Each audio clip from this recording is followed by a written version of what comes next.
Hey guys, I'm Dave and welcome to the Trull Gallery. Today, we're going to continue on the rebuild of our Florida bungalow.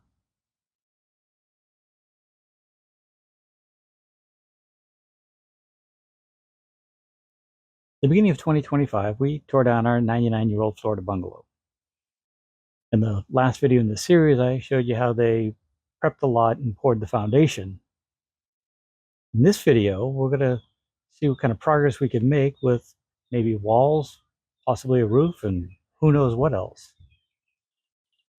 I know it's been a while, but sadly, this rebuild is moving at the speed of, well, construction. And if you're wondering why I'm doing the intro in the front of the shop, because the shop currently looks like this.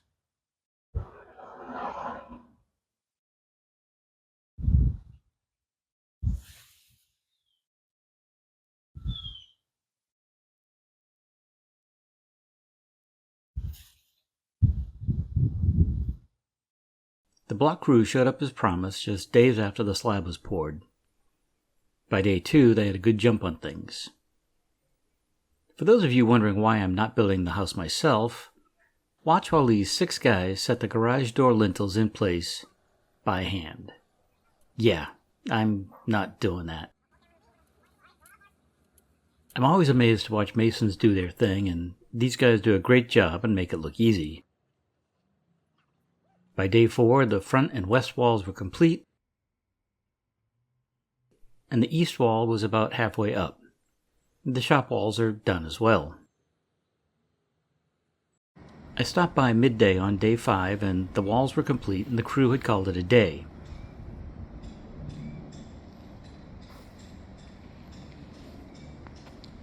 I had hoped to catch them before they left to ask the purpose for these knockouts along the base of the walls.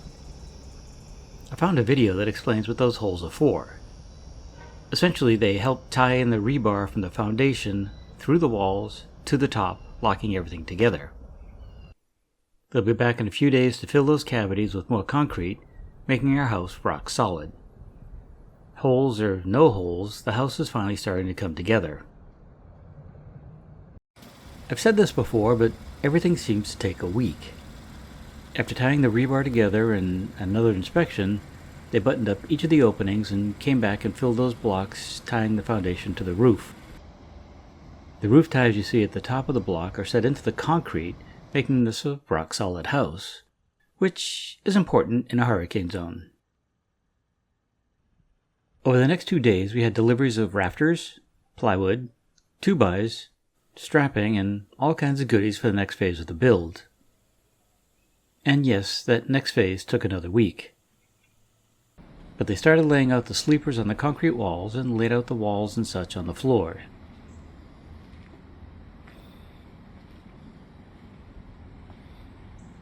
I came back the next day and caught the crew as they finished framing the interior walls. It's really starting to take shape. What impressed me was that the sleepers that they nailed to the concrete are attached with a standard framing nailer. They just use a different nail. Since this was a Friday afternoon, they told me they'd be back next week to set the rafters. I'm not sure why, but the rafter installation happened closer to 3 weeks later. But with them in place, you could start to get a feel for the house. And the shop. Just check out that 10-foot ceiling. About 2 weeks later, the crew was back to sheathe the roof and, to our surprise, install the windows. That large window in the shop will bring in a lot of natural daylight. A few days after that, they were back at it. This time, they finished the sheathing and added some soffit details. On our old house, the rafter tails were exposed and we liked that look. So we kept that, and the sheathing that can be seen there is beadboard, and we'll continue that on the porch ceiling. It may be hard to see, but it's there. They also installed small circular vents along the soffits. These will allow airflow into the attic while keeping out any critters. I wasn't sure what these openings were for in the sheathing, so I tried to get some info from the site supervisor, but I never heard back. I knew they had a purpose since they were framed in before the underlayment went on. I'm still not sure what they are, but I have an architect in the family, and she thinks it's part of the roof ventilation process. We'll have to wait and see. The roofers started their work by installing the underlayment and drip edge on the fascia boards. Our roof is pretty simple, but where the shop meets the house, there's a valley that got some self-adhesive rubber membrane that went down before the underlayment. All those green dots are vinyl-ish kind of discs that prevent the fasteners from blowing through the underlayment while adding a bit of waterproofing to the holes that the fasteners create. Also, during that first week of November, the electricians came to start the rough-in. Everything from the panel to outlets, switches, can lights, even the cable access and the doorbell. They even got the conduit in for the main line coming in from the street. We're going underground to minimize any damage during storm season. About a week later, the plumber came by to drop in the tub.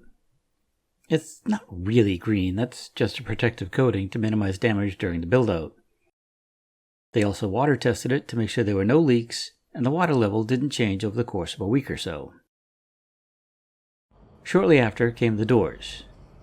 We have a glass panel back door and a standard 6-panel door going into the shop. All our doors and windows are hurricane rated, again to minimize any challenges during storm season. The front door went in also, and they came back and graded the lot.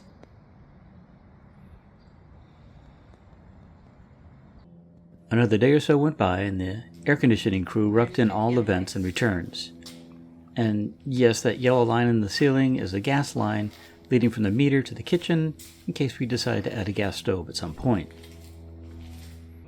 Another feature that just appeared is the wall for our kitchen island. This is mostly here to support the outlets, and I suppose it helps provide a place to secure the cabinets that will be mounted on the right side. They also came back and reframed the doorway for our nook. This will be a quiet meditation or reading space, and since it's so small, we figured a single door would look better while giving us more wall space inside. The AC crew made more progress and installed the main trunk in the shop. Yeah, it takes up some room, but I'll give up that space for a cool house in the Florida summer. I had planned to end this video when they shingled the roof, but honestly, I don't know when that's going to happen. Who am I kidding? We never know when anything's going to happen around here. I'll continue filming the progress of our build, but it's going to be a while before I get in here and do some of the detail work for myself. Or in here. Love to hear your thoughts on this video and the progress we've made to date. If you enjoyed this video, maybe give us a thumbs up and share it with friends. If you haven't already, maybe it's time to hit that subscribe button and little bell so you get notified each time I put out a new video. Pretty sure we're going back to the shop next, but that I never know. So you just have to wait and see. Until then, guys, have a great day, stay safe, and we'll see you soon.